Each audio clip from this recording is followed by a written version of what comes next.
asalaamaaleykum mbokki téléspectateurs yi ñu ngi leen di am mbégte tey di leen dalal ci seen xibaaru météo xibaar yooyu nag li ci gën a fës muy tàngaay gu tar goo xam ne dinañ ko nemmeeku daanaka ci réew mi yëpp ak jant bu fës boo xam ne dinañ ko nemmeeku ci réew mi loolee nag tax na ba température dana yéeg bu baax dana dem ba toll ci ñeent fukki degré ci yenn gox réew mi bu ñu jàllee ci biir xibaar yi tàmbalee ko ci image satellite bi gis nañ que ni asamaan si dana leer bu baax ci réewum Sénégal bi rawatina ci bëj gànnaar yi ak diggu réew mi li nga xam ne nag mooy faral di am Guinée ci waxtu yi ci at mi muy taw goo xam ne dafay wéy ba léegi loolee nag dana faral di romb ci booru Casamance ba tax na nañ fa am ay niir bu weesoo loolu nag asamaan si dana leer bu baax jant bi moo fi gën a fës bu ñu jàllee nag ba ci guddi tey gi ci guddi altine bi gis nañ que ni ngelaw li nga xam ne mooy jugee bëj gànnaar jàpp daanaka penku bi muy Mauritanie ak Mali ngelaw loolu nag dafay faral di dàq taw mi waaye itam daf fiy indi tàngaay ba tax na li nga xam ne moom mooy bëj gànnaaru réew mi tàngaay bi dana fi fës ak ay température yoo xam ne dana dalee ci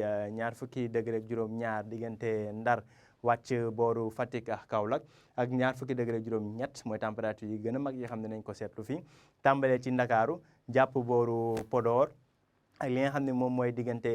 Diourbel li jëm ci bëj Saalum bi nag température yi dana jàllee ci daanaka ñaar fukki degré ak juróom benn jàpp ñaar fukki degré ak juróom température nag dana gën a néewe muy tàngaay boo xam ne dañ ko xaw a yéegandiku tuuti ci booru Mbuur ndax température fa la gën a néewe dinañ fa am ñaar fukki degré ak ñett bu njàllee ba ëllëg ci daanaka talaata bi ngelaw li nga xam ne moom mooy jugee penku ak bëj gànnaar gi muy diggante Mauritanie ak Mali te muy ngelaw loo xam ne ci désert bi lay jógee ngelaw loolu nag dana fës ci réew mi yëpp ngelaw la boo xam ni wax naa leen ko léegi dana indi dana dàq taw te tamit dana indi tàngaay ba tax na nag température yi dana yéeg bu baax asamaan si dana dal jant bi moo fi fenk bu baax te séntuwuñu taw ci yenn gox ci réew mi ba tax na nag température dana dalee ci fanweeri degré ak ñaar ci booru Ndakaaru fanweeri degré ak ñett ci Mbuur fanweeri degré ak juróom ci booru Thiès bu ñu jàllee nag ba ci biir diggu dëkk bi di ko dalee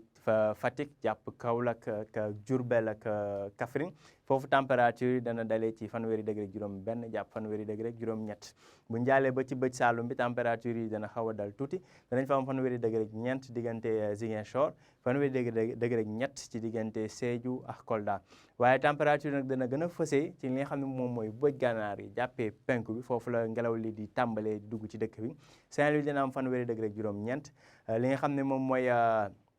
ak sa Podor ak Matam ñu ngi fay xaarandi ñeent fukki degré ak benn ak fanweeri degré ak juróom-ñeent ci booru Bakel mbokk yi nag lii moo doon ndar kepp xibaar yi di leen fàttali rek que ni tàngaay la gu tar goo xam ne nañ ko nemmeeku ci réew mi yëpp rawatina diggu dëkk bi ak li nga xam ne moom moo jëm ci penku beeg bëj gànnaar gi loolu nag jant bi dina fës bu baax ci réew mi donc ni ñu leen di jox dig daje ba ëllëg incha allah ci yeneen xibaaru météo jërë ngeen jëf.